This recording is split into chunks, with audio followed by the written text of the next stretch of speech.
Hello guys, പുതിയൊരു വീഡിയോയിലേക്ക് എല്ലാവർക്കും സ്വാഗതം. ഒത്തിരി നാളായി വീഡിയോ യൂട്യൂബിൽ അപ്ലോഡ് ചെയ്തിട്ട് കുറച്ച് തിരക്കൊക്കെ ആയിപ്പോയതുകൊണ്ടാണ് ഒന്നും അപ്ലോഡ് ചെയ്യാൻ പറ്റാത്തത്. ഇന്നൊരു ഫാമിലി ട്രിപ്പാണ്, അതുകൊണ്ടാണ് വീഡിയോ അപ്ലോഡ് ചെയ്യുന്നത്. നമ്മളിന്ന് പോകുന്നത് ബ്രൈമൂരിലോട്ടാണ്. ഇതിലെ സ്പോട്ടാണ് ഗായ്സ്, മസ്റ്റ് വിസിറ്റിംഗ് സ്പോട്ടാണ്. ഞാനും ആദ്യമായിട്ടാണ് പറഞ്ഞത്. ബ്രൈമൂരിലെ വിശേഷങ്ങളാണ് ഗായ്സ് ഈ വീഡിയോ കംപ്ലീറ്റ്.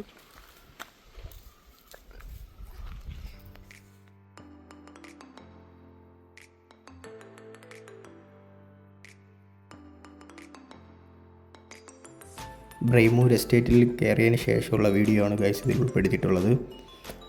നമ്മൾ മങ്കയം വാട്ടർഫോളിൽ നിന്ന് മുകളിലോട്ടുള്ള വഴിയാണ് ബ്രൈമൂർ എസ്റ്റേറ്റ്. ബ്രൈമൂർ എസ്റ്റേറ്റ് ഒരു പ്രൈവറ്റ് പ്രോപ്പർട്ടിയാണ്. അതുകൊണ്ട് തന്നെ നമ്മൾ അവിടെ പ്രവേശിക്കുന്നതിന് മുന്നേ ഒരു 200 രൂപ പേ ചെയ്യേണ്ടി വരും. പിന്നെ നമ്മുടെ ഡീറ്റെയിൽ, അഡ്രസ്സ് എല്ലാം അവിടെ എഴുതി വെച്ചിട്ട് വേണം ഉള്ളിലോട്ട് പോകാൻ. രാവിലെ പോയി കഴിഞ്ഞാൽ നമുക്ക് വൈകിട്ടേ പിന്നെ തിരിച്ചിറങ്ങി വരാൻ പറ്റുള്ളൂ. അവിടെ ഫുഡ് അങ്ങനെയുള്ള കാര്യങ്ങളൊന്നുമില്ല. നമ്മളിവിടെ നിന്ന് പോകുന്നതിന് മുന്നേ ഭക്ഷണവും കാര്യങ്ങളെല്ലാം നമ്മൾ കയ്യിൽ കരുതേണ്ടതാണ്. കുടിവെള്ളം എല്ലാം നമ്മൾ ആവശ്യത്തിന് സ്റ്റോർ ചെയ്തുകൊണ്ട് വേണം മുകളിലോട്ട് പോകാൻ. ഫുള്ള് ഫോറസ്റ്റ് ഏരിയയാണ്. അതുകൊണ്ട് തന്നെ ഭക്ഷണത്തിനും വെള്ളത്തിനൊക്കെ നല്ല ബുദ്ധിമുട്ടുണ്ട്. അതെല്ലാവരും പോകുന്നവർ പ്രത്യേകം ശ്രദ്ധിച്ച് വേണം മുകളിലോട്ട് കയറാൻ. അതുപോലെ തന്നെ പിന്നെ എടുത്തു പറയേണ്ട ഒരു കാര്യം, നമ്മൾ പോകുമ്പോൾ വണ്ടി മസ്റ്റായിട്ട് ഏത് വണ്ടിയാണെന്നുള്ളത് നമ്മൾ ചൂസ് ചെയ്ത് വേണം പോകാൻ. നമുക്കൊരു പണി കിട്ടി. നമ്മൾ പോയത് വെർണയിലാണ്. വെർണയെന്ന് വെച്ചാൽ അറിയാമല്ലോ നിങ്ങൾക്ക്, ഗ്രൗണ്ട് ക്ലിയറൻസ് തീരെ കുറഞ്ഞൊരു വണ്ടിയാണ് വെർണ. അതിലാണ് നമ്മൾ ഈ മല കയറിയത് ഗൈസ്. വളരെ ബുദ്ധിമുട്ടായിരുന്നു. എന്ത് പറയാൻ വേണ്ടി, നമുക്ക് ഫുള്ളായിട്ടൊന്നും അങ്ങോട്ട് കയറാൻ പറ്റിയിട്ടില്ല സത്യം പറഞ്ഞാൽ. എന്നാലും ഓൾമോസ്റ്റ് എല്ലാം നമ്മൾ കണ്ട് തിരിച്ചിറങ്ങി. മല കയറുന്നത് നമ്മൾ മാക്സിമം ഹൈറ്റ് കൂടിയ വണ്ടികൾ കൊണ്ടുപോകുന്നതായിരിക്കും നല്ലത്. ഫുൾ ഓഫ് റോഡാണ്. നോർമൽ റോഡ് എന്ന് പറയാൻ ഒന്നുമില്ല അവിടെ. സത്യം പറഞ്ഞാൽ ഫുൾ ഓഫ് റോഡാണ്. പിന്നെ ചെളിയിട്ട റോഡാണ്. എന്നാലും വെർണ കൊണ്ട് നമ്മളെ പറ്റണ കംപ്ലീറ്റ് ഏരിയ നമ്മൾ കവർ ചെയ്തിട്ടുണ്ട്. ഇവിടെ നിന്ന് അങ്ങോട്ടാണ് ചെളി റോഡ് സ്റ്റാർട്ട് ചെയ്യുന്നത് ഗൈസ്. ചെളി റോഡ് എന്ന് പറഞ്ഞാൽ കംപ്ലീറ്റ് ചെളി റോഡാണ്. എന്ന് പറയുമ്പോൾ എന്തോ മലയൊക്കെ വെട്ടി ഫുള്ള് ചെളിയാക്കിയിട്ടുള്ള റോഡാണ്. പുതിയതായിട്ട് എന്തോ നിർമ്മിച്ചതാണെന്നാണ് തോന്നുന്നത് കണ്ടിട്ട്. എന്നാലും കുഴപ്പമില്ല, അത്യാവശ്യം നമ്മൾ വണ്ടി കയറി പോകുന്നുണ്ട്, വലിയ കുഴപ്പമൊന്നുമില്ല. വ്യൂ എന്ന് പറഞ്ഞാൽ സൂപ്പർ വ്യൂ ആണ്. ഫുള്ള് കാട് എന്ന് പറയുമ്പം നമ്മൾ പോയ ടൈമിൽ നമ്മൾ മാത്രമേ ഉണ്ടായിരുന്നുള്ളൂ. ഞാനും വൈഫ്, കുട്ടി, ഞങ്ങൾ 3 പേര് മാത്രമേ ഉണ്ടായിരുന്നുള്ളൂ ആ കംപ്ലീറ്റ് ഏരിയയിൽ. വേറെ ആരും തന്നെ ഗസ്റ്റ് ഇല്ലായിരുന്നു. നമ്മൾ പോയതൊരു വർക്കിംഗ് ഡേ ആണ്. അതുകൊണ്ട് തന്നെ ഒരു മനുഷ്യരും ആ സമയത്ത് ആ സ്പോട്ടിൽ ഇല്ലായിരുന്നു. അതുകൊണ്ട് തന്നെ കിടിലമായിട്ട് എക്സ്പ്ലോർ ചെയ്യാൻ പറ്റി. സൂപ്പർ സ്ഥലമാണ്. എനിക്ക് ഒരുപാട് സ്ഥലങ്ങളിൽ ഞാൻ ട്രിപ്പ് പോയിട്ടുണ്ടെങ്കിലും എൻ്റെ ജീവിതത്തിൽ എടുത്തു പറയാൻ പറ്റിയൊരു കിടിലം ട്രിപ്പായിരുന്നു ഇത്. സൂപ്പർ ട്രിപ്പ് എന്ന് പറഞ്ഞാൽ ഒന്നും പറയാനില്ല, അത്ര കിടിലം ട്രിപ്പായിരുന്നു. ഓഫ് റോഡ് ഇഷ്ടപ്പെടുന്നവർക്ക് എന്തായാലും ഇഷ്ടപ്പെടുന്നൊരു ട്രിപ്പാണ്. അങ്ങനെ നമ്മൾ മല കയറി ഫസ്റ്റ് ബംഗ്ലാവിലോട്ടാണ് ആദ്യം എത്തിയിരിക്കുന്നത്. ഇതൊരു ഓൾഡ് ബംഗ്ലാവാണ്. ബ്രിട്ടീഷുകാർ ഉണ്ടായിരുന്ന സമയത്ത് ആ എസ്റ്റേറ്റിലെ മുതലാളി താമസിച്ചിരുന്ന ഒരു ബംഗ്ലാവാണ്. ഇപ്പോൾ അത് പൂട്ടിയിട്ടിരിക്കുകയാണ്, ആരുമില്ല. ഒരു പുരാതനമായിട്ടുള്ളൊരു എന്താ പറയുക, ഒരു ഹൊറർ ആംബിയൻസ് ഉള്ളൊരു ബംഗ്ലാവാണ്. അത് നമ്മളിവിടെ വരുമ്പോൾ നല്ല തണുത്ത കാറ്റും എന്ന് പറയുമ്പോൾ വേറെ ആരും ഇല്ല എന്ന് പറയുമ്പോൾ പരിസരത്തൊന്നും ആ ഒരു മനുഷ്യർ പോലും ഇല്ലാതെ നമുക്ക് അത്ര പ്രൈവസി ആയിട്ടുള്ളൊരു സ്ഥലമാണ്. എന്ന് പറയുമ്പോൾ എന്താ പറയാൻ, നല്ല തണുത്ത കാറ്റും ഒരു ഭീകര അന്തരീക്ഷം എന്നൊക്കെ പറയില്ലേ, അതേപോലെ. പിന്നെ ആ കാണുന്നത് പൊന്മുടി മലനിരകളാണ് നമുക്കിവിടെ നിന്ന് കാണാൻ പറ്റുന്നത്. പൊന്മുടി ഇവിടെ നിന്ന് തൊട്ടടുത്താണ് പൊന്മുടി. പക്ഷേ ആ കാട് വഴി വേണം പോകാൻ, വഴിയില്ല. പൊന്മുടിയിലോട്ട് ഇവിടെ നിന്ന് നമുക്ക് നേരിട്ട് നോക്കിയാൽ കാണാൻ പറ്റുന്ന അത്ര അകലത്തിലാണ് പൊന്മുടി. അങ്ങനെ നമ്മൾ നടന്ന് ബംഗ്ലാവിൻ്റെ ഉള്ളിലോട്ട് കയറി. ബംഗ്ലാവിൻ്റെ പുറകുവശമാണിത്. AD 1880 ഒരു ബംഗ്ലാവാണിത്.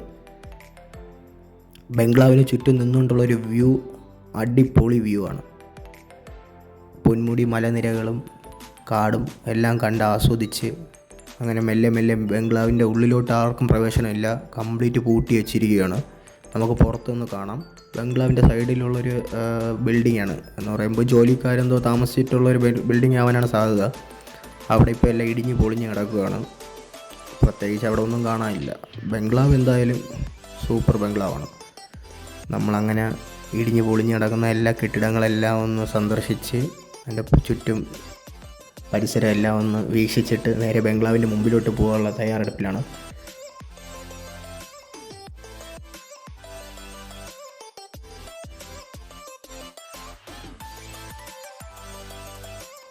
ബംഗ്ലാവിൻ്റെ മുന്നിലെത്തിയപ്പോൾ ഐത് മോൻ ഓടി കളിക്കുകയാണ് ഗൈസ്. അവനെന്തോ ഒരു പ്ലേ ഗ്രൗണ്ട് കിട്ടിയ ഒരു സന്തോഷത്തിൽ ഓടി കളിക്കുകയാണ്. ഞാനും പിന്നെ അവൻ്റെ കൂടെ കുറച്ച് നേരം അവൻ്റെ കൂടെ കൂടി.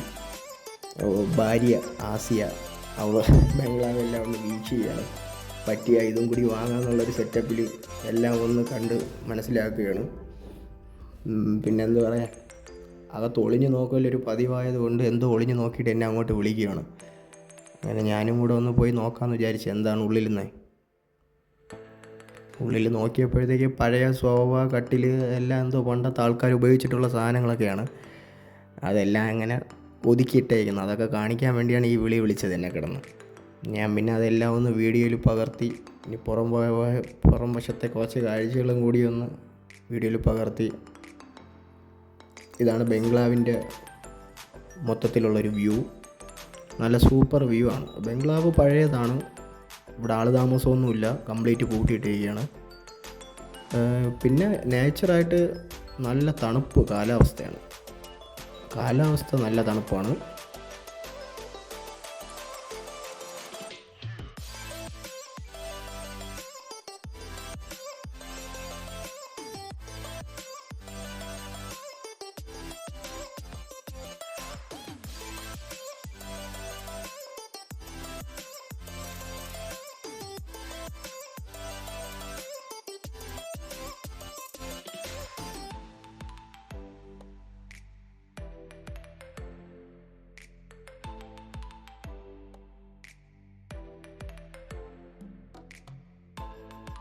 നമ്മളെ വീഡിയോ എടുപ്പെല്ലാം കണ്ട് ബോറടിച്ച് ഐതുമോൻ സ്വന്തമായിട്ട് കളിക്കാൻ തുടങ്ങിയിരിക്കുകയാണ്.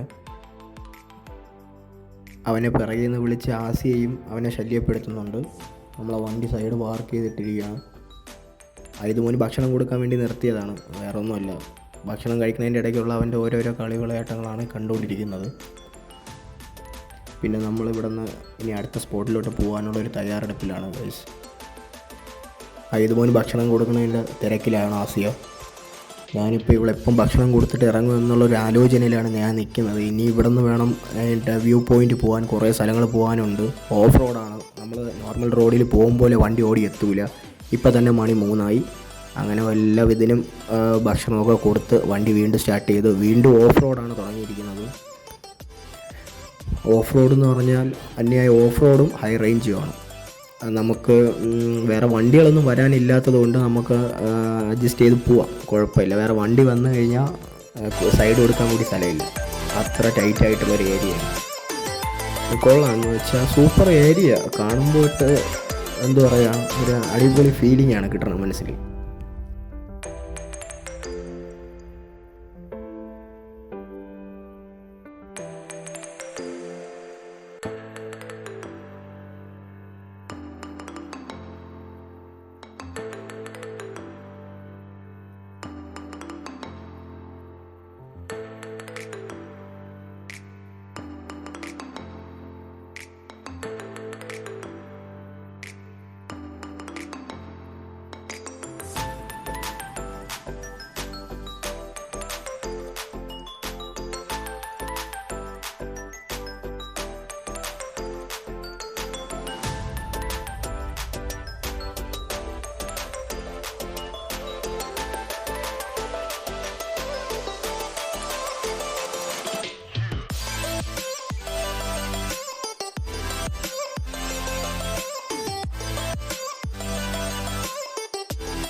ഒരു 8 കിലോമീറ്ററോളം മല കയറാനുണ്ട്. ഓഫ് റോഡാണ് 8 കിലോമീറ്റർ എന്ന് പറഞ്ഞത്. 8 കിലോമീറ്ററിന് മേളിൽ പോകുമ്പോഴാണ് ടോപ്പ് സ്റ്റേഷൻ വ്യൂ പോയിൻ്റ് വരുന്നത്. പക്ഷേ നമുക്ക് 8 കിലോമീറ്റർ കയറാൻ പറ്റിയിട്ടില്ല ഗൈസ്. നമ്മളെ വണ്ടി അതിന് മുമ്പ് പണിയാന്ന് വണ്ടി അടി തട്ടണം മാത്രമല്ല അവിടെ മഴ പെയ്ത് നല്ല വെള്ളക്കെട്ടായിരുന്നു. ഈ വണ്ടി തീരെ ഹൈറ്റ് കുറവായതുകൊണ്ട് നമുക്ക് എങ്ങനെ വയ്ക്കലും പോകാൻ പറ്റില്ല. ടയർ നിന്ന് കറങ്ങും, അത് 100% ഉറപ്പാണ്. ടയർ നിന്ന് കറങ്ങിക്കഴിഞ്ഞാൽ പിന്നെ നമുക്ക് മേളിലോട്ടും കയറാൻ പറ്റില്ല, തിരിച്ച് താഴോട്ട് ഇറങ്ങാൻ പറ്റില്ല. ഈ ഏരിയയിൽ ഒരു മനുഷ്യർ പോലും ഇല്ല, നമ്മൾ മാത്രമല്ലാണ്ട് വേറെ ഒരു മനുഷ്യരും ഇല്ല. അതുകൊണ്ട് പിന്നെ നമ്മൾ വിചാരിച്ചു ഇനിയിപ്പോൾ എന്തായാലും തിരിച്ചു പോവാം, അല്ലാണ്ട് വെറുതെ ഇവിടെ നിന്നിട്ട് കാര്യമില്ല. അങ്ങനെ നമ്മൾ വണ്ടി അവിടെ ഇട്ട് തന്നെ തിരിച്ച് താഴോട്ട് ഇറങ്ങാനുള്ള പരിപാടിയും പോവുകയാണ്. അങ്ങനെ വണ്ടി തിരിച്ച് താഴോട്ട് ഇറങ്ങിക്കൊണ്ടിരിക്കുകയാണ്. ഇനി അങ്ങോട്ട് പോയി കഴിഞ്ഞാൽ വണ്ടിയുടെ കണ്ടീഷൻ വെച്ചിട്ട് റിസ്ക്കാണ്.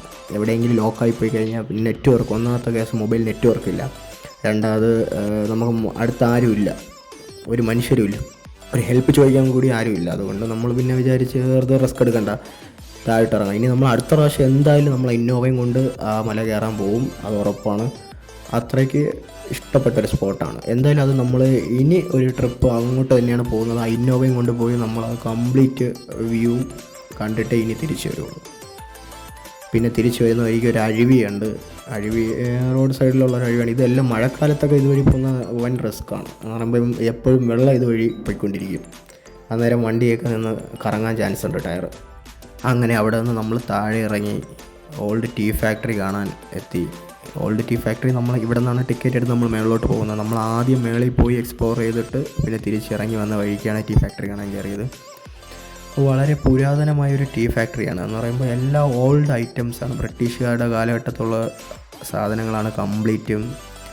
ആ കാലഘട്ടത്തിൽ കറണ്ടില്ലാഞ്ഞിട്ട് കൂടിയും ആ ടീ ഫാക്ടറി അവിടെ പ്രവർത്തിച്ചിട്ടുണ്ടായിരുന്നു എന്നാണ് അതിൻ്റെ കെയർ ടേക്കർ നമ്മളോട് പറഞ്ഞത്. കാണുമ്പോൾ തന്നെ അറിയാം നല്ല പഴക്കം ചെന്ന ഉപകരണങ്ങളാണ് അവിടെ ഉള്ളത്. നല്ല കാണാൻ ഒരു ഭംഗിയുണ്ട്.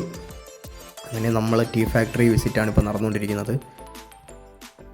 ടീ ഫാക്ടറിയും ഒരു തിരക്കും ഇല്ലാത്തതുകൊണ്ട് നമുക്ക് ശാന്തമായിട്ട് എല്ലാം ആസ്വദിച്ച് കണ്ട് മനസ്സിലാക്കാനുള്ളൊരു ടൈം അവിടെ കിട്ടി. അതിനുള്ളൊരു സന്ദർഭം അവിടെ ഉണ്ടായി. എല്ലാ മെഷീനറികളും നമ്മൾ തൊട്ട് നോക്കി കണ്ട് എല്ലാം മനസ്സിലാക്കി.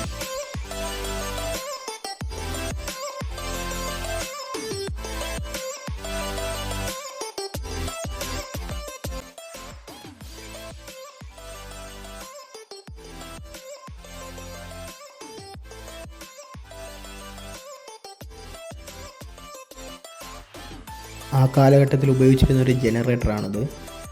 നല്ല പഴക്കമുണ്ട്, ഇപ്പോൾ വർക്കിംഗ് ഒന്നും അല്ല, അതെല്ലാം സ്റ്റക്കായിരിക്കുകയാണ് അവിടെ. വളരെ പഴക്കം തോന്നിപ്പിക്കുന്നതല്ല, പഴക്കം ചെന്ന ഒരു ജനറേറ്റർ തന്നെയാണത്. അവിടെ നിന്ന് പിന്നെ ടീയുടെ വിവിധ പ്രോസസ്സിങ് നടക്കുന്ന പല പല ഉപകരണങ്ങൾ കണ്ട് ഇത് ജനറേറ്ററിൻ്റെ കമ്പനിയാണ് ഫാക്ടറിയിൽ കൊടുത്തിരിക്കുന്നത്. പിന്നെ കാണാൻ ഒത്തിരി സംഭവങ്ങൾ കാണാനുണ്ട്. ഒരു ദിവസം വന്ന് വിസിറ്റ് ചെയ്യേണ്ട ഒരു മസ്റ്റ് വിസിറ്റിംഗ് സ്പോട്ട് തന്നെയാണ് ബ്രൈമൂർ എസ്റ്റേറ്റ് എന്ന് പറയുന്നത്. പല തരത്തിലുള്ള ഉപകരണങ്ങൾ നമുക്കിവിടെ കാണാൻ സാധിക്കുന്നുണ്ട്. അതും വളരെ പഴക്കം ചെന്ന ഉപകരണങ്ങളും മെഷീനറികളുമാണ് ഇവിടെ എല്ലാവർക്കും പ്രദർശിപ്പിച്ചിരിക്കുന്നത്. എല്ലാവർക്കും കണ്ട് തൊട്ട് നോക്കാം, ഒരു കുഴപ്പമില്ല. AD 1883 പ്രവർത്തിച്ചിരുന്ന ഒരു ടീ ഫാക്ടറിയാണിത്. അന്നത്തെ കാലഘട്ടത്തിൽ കറണ്ട് കൂടി ഇല്ലാഞ്ഞിട്ട് പോലും ഈ ടീ ഫാക്ടറി ഇവിടെ പ്രവർത്തിപ്പിച്ചു. ബ്രിട്ടീഷുകാരുടെ ഒരു കലാവിരുതാണ് ഈ കാണുന്നത്. ടീ ഫാക്ടറി എല്ലാം കണ്ടു കഴിഞ്ഞ് നമ്മൾ പുറത്തോട്ട് പോകാനുള്ളൊരു തയ്യാറെടുപ്പിലാണ്. തൊട്ടടുത്തൊരു വാട്ടർഫോൾ ഉണ്ടെന്ന് അവിടുത്തെ കെയർ ടേക്കർ പറഞ്ഞായിരുന്നു. ഒരു പ്രൈവറ്റ് വാട്ടർഫോളാണ്, അവിടെ കുളിക്കാം എന്നൊക്കെ പറഞ്ഞപ്പോഴത്തേക്ക് നമുക്ക് അങ്ങോട്ട് പോകാനുള്ളൊരാഗ്രഹം തോന്നി. നേരെ നമ്മൾ അങ്ങോട്ട് നടക്കുകയാണ്. ഒരു 100 മീറ്ററോളം നടക്കാനുണ്ട്. സ്റ്റെപ്പ് കയറിയാണ് പോകുന്നത്. പോകുന്ന വഴിക്കെല്ലാം ചെറിയ ചെറിയ ബിൽഡിങ്ങുകൾ കാണാം. അങ്ങനെ കാടും മലയും മരങ്ങളും എല്ലാം ആസ്വദിച്ച് നമ്മൾ മേളിലോട്ട് പോവുകയാണ്. മരങ്ങളിൽ ഓരോ എന്തൊക്കെയോ കാച്ചു കിടപ്പുണ്ട്, നമ്മളതൊന്നും മൈൻഡ് ചെയ്യുന്നില്ല. നമ്മൾ നേരെ മേളിലോട്ട് പോകാനുള്ളൊരു തയ്യാറെടുപ്പിലാണ്. അത്യാവശ്യം ഒത്തിരി പടികൾ കയറാനുണ്ട്. അങ്ങനെ നടന്ന് നമ്മൾ മേളിലോട്ട് പോവുകയാണ്. കുഞ്ഞിനെയും കൊണ്ട് മല കയറാൻ ആസിയാക്ക് കുറച്ച് ബുദ്ധിമുട്ടുണ്ട്. ആയുധമോനാണെങ്കിൽ നടക്കുന്ന കൂട്ടത്തിലല്ല, എപ്പോഴും അവനെ എടുക്കണം, എന്നാലേ അങ്ങനെ ആസിയ അവനെയും തൂക്കിക്കൊണ്ട് നേരെ മല കയറുകയാണ്. ഇത്രയും മല കയറി വേണം മേളിലോട്ട് പോകാൻ. ആ ഒരു കോട്ടേഴ്സിൻ്റെ സൈഡിൽ കൂടെയുള്ള ഒരു വഴിയിലൂടെയാണ് നമ്മൾ വാട്ടർഫോളിലോട്ട് പോകുന്നത്. ആയതുപോലെ അവസാനം ഞാൻ എടുക്കേണ്ടി വന്നു. ഇത്രയും ദൂരം ആസിയൊക്കെ എടുത്തുകൊണ്ട് നടക്കാൻ ബുദ്ധിമുട്ടുള്ളതുകൊണ്ട് അവനെയും എടുത്ത് ഞാൻ നേരെ സ്റ്റെപ്പുകൾ കയറാൻ തുടങ്ങി. ഇത് മുൻപ് കാലങ്ങളിൽ ഇവിടുത്തെ എസ്റ്റേറ്റിൽ വർക്ക് ചെയ്തിരുന്ന ആൾക്കാർ താമസിച്ച ഓരോ ക്വാർട്ടേഴ്സാണ് ഈ കാണുന്നത്. ഇപ്പോൾ അവിടെ ആരും തന്നെ ആൾ താമസമില്ല, എല്ലാം വിജിലംബിച്ച് കിടക്കുകയാണ്. പിന്നെ എടുത്തു പറയേണ്ട ഒരു കാര്യം, ഇത്രയും സമയം നമ്മൾ അവിടെ ഉണ്ടായിട്ടും ആ കെയർ ടേക്കർ അല്ലാണ്ട് നമ്മൾ ഒരു മനുഷ്യനെ പോലും അവിടെ നമ്മൾ കണ്ടിട്ടില്ല. അതാണ് അവിടുത്തെ ഒരു അവസ്ഥ. അപ്പോൾ അത്രയ്ക്ക് ധൈര്യമുള്ളവർ മാത്രം അങ്ങോട്ട് പോയാൽ മതി. ഒറ്റയ്ക്ക് പോയിട്ട് പിന്നെ ഒന്നും പറഞ്ഞിട്ട് കാര്യമില്ല. അത്രയ്ക്ക് ധൈര്യമുള്ളവർക്ക് കയറി പോവാം. പിന്നെ എല്ലാം ഓൺ റിസ്കിലായിരിക്കണം. എന്തു വന്നാലും ആരും ഉത്തരവാദികളല്ല. അതൊരു പ്രൈവറ്റ് പ്രോപ്പർട്ടിയാണ്, ഗവൺമെൻറ്റിൻ്റെ അണ്ടറിലുള്ളൊരു ടൂറിസം സെൻ്ററല്ല. അപ്പോൾ അതെല്ലാം എടുത്ത് പറയുകയാണ്. പിന്നെ ഇത് എല്ലാം അവർ താമസിച്ചിരുന്ന ക്വാർട്ടേഴ്സാണ്. മുമ്പ് ലേബേഴ്സ് അവിടെ താമസിച്ചിരുന്ന ക്വാർട്ടേഴ്സാണ്. ഇപ്പോൾ അവിടെ ആരുമില്ല, എല്ലാവരും ഒഴിപ്പിച്ച് ഇപ്പോൾ അവിടെ പ്രൊഡക്ഷൻ ഇല്ല, ഒന്നുമില്ല. ഇപ്പം ഇതേപോലെയുള്ള ടൂറിസ്റ്റുകൾക്ക് വന്ന് കണ്ടു പോവാം, അതിന് വേണ്ടി മാത്രമായിട്ടുള്ളൊരു സ്പോട്ടാക്കി ഇട്ടിരിക്കുകയാണ്. പിന്നെ നമ്മൾ വാട്ടർഫോളിൽ പോകുന്നത് ഈ കാട്ടിൻ്റെ ഈ സൈഡിൽ കൂടെയാണ് വാട്ടർഫോളിൽ പോകാനുള്ളത്. അവിടെ ഒന്നും ഒരു മനുഷ്യരും ഇല്ല, നമുക്ക് ഗൈഡ് ലൈൻ തരാനോ വഴി പറഞ്ഞു തരാനോ ആരുമില്ല. നമ്മൾ സ്വന്തമായിട്ട് പോവുക, സ്വന്തമായിട്ട് കണ്ടുപിടിക്കുക, സ്വന്തമായിട്ട് ആസ്വദിക്കുക, അത്രയേ ഉള്ളൂ. അങ്ങനെ നമ്മൾ നടന്ന് അവസാനം വാട്ടർഫോളിലോട്ട് എത്തി. വലിയ വാട്ടർഫോളൊന്നും പറയാനില്ല, വെള്ളമില്ല, കുറവാണ്. എന്നാലും നമുക്ക് അത്യാവശ്യം ഇറങ്ങി എൻജോയ്മെൻറ്റൊക്കെ ചെയ്യാൻ പറ്റുന്ന വിധത്തിലുള്ള വെള്ളമുണ്ട്. നല്ല വെള്ളം, നല്ല ഐസ് പോലത്തെ ഒരു വെള്ളമാണ്, നല്ല തണുപ്പ്. ഞാനവിടെ ഇറങ്ങി നോക്കിയപ്പോൾ നല്ല തണുപ്പ്. അങ്ങനെ ഐതുമോനും ഇറങ്ങണമെന്ന് ആഗ്രഹം തോന്നി. അങ്ങനെ ഐതുമോനെ ഇറക്കിയപ്പോൾ ആസിയൊക്കെ ഇറങ്ങണം. അങ്ങനെ ആസിയെ ഇറങ്ങി നമ്മളെല്ലാവരും വെള്ളത്തിൽ, നല്ല തണുപ്പുണ്ട്, അവിടെ കുളിക്കാം, ഒരു കുഴപ്പമില്ല, നല്ല പ്രൈവസിയാണ്. അങ്ങനെ നമ്മൾ 3 പേരും കൂടി വെള്ളത്തിൽ ഇറങ്ങി എൻജോയ് ചെയ്ത്. മഴക്കാലത്ത് ഇവിടെയൊക്കെ നല്ല ശക്തമായ വെള്ളം ഉണ്ടാവും, ആ സമയത്തൊന്നും ഇവിടെ ഇറങ്ങാൻ പറ്റില്ല. എല്ലാം നമ്മൾ റിസ്ക് എടുത്ത് വേണം എക്സ്പ്ലോർ ചെയ്യാൻ. പിന്നെ കൊള്ളാം, എന്നാൽ എന്താ പറയുക, നല്ല സൂപ്പർ സ്പോട്ടാണ്, കാണാൻ പറ്റിയൊരു സ്പോട്ട് തന്നെയാണ്. അങ്ങനെ അതിമനോഹരമായ കാടിൻ്റെ കാഴ്ചകളെല്ലാം കണ്ട് നമ്മൾ തിരിച്ചു പോവുകയാണ് ഗൈസ്. എന്ത് പറഞ്ഞാലും മറക്കാൻ പറ്റാത്തൊരു ട്രിപ്പ് തന്നെയാണ്, ജീവിതത്തിൽ മറക്കാൻ പറ്റാത്തൊരു സൂപ്പർ ട്രിപ്പ് തന്നെയാണ് ഈ ബ്രൈമൂർ എസ്റ്റേറ്റിലോട്ടുള്ള ട്രിപ്പ്. ഇനിയും നമ്മൾ അടുത്ത പ്രാവശ്യം നമ്മൾ ഇന്നോവയായിട്ട് വരുന്നതായിരിക്കും. ഇപ്പോൾ കാണാൻ പറ്റാത്ത എല്ലാ സ്ഥലങ്ങളും ഇന്നോവയും കൊണ്ടുവന്ന് കയറി കംപ്ലീറ്റ് എക്സ്പ്ലോർ ചെയ്യും. ഒരു വട്ടം കൂടി നമ്മൾ എന്തായാലും വരുന്നതായിരിക്കും. അപ്പോൾ പുതിയൊരു വീഡിയോ ആയിട്ട് വീണ്ടും കാണുന്നവരേക്കും ബൈ ഫ്രം അമീൻ.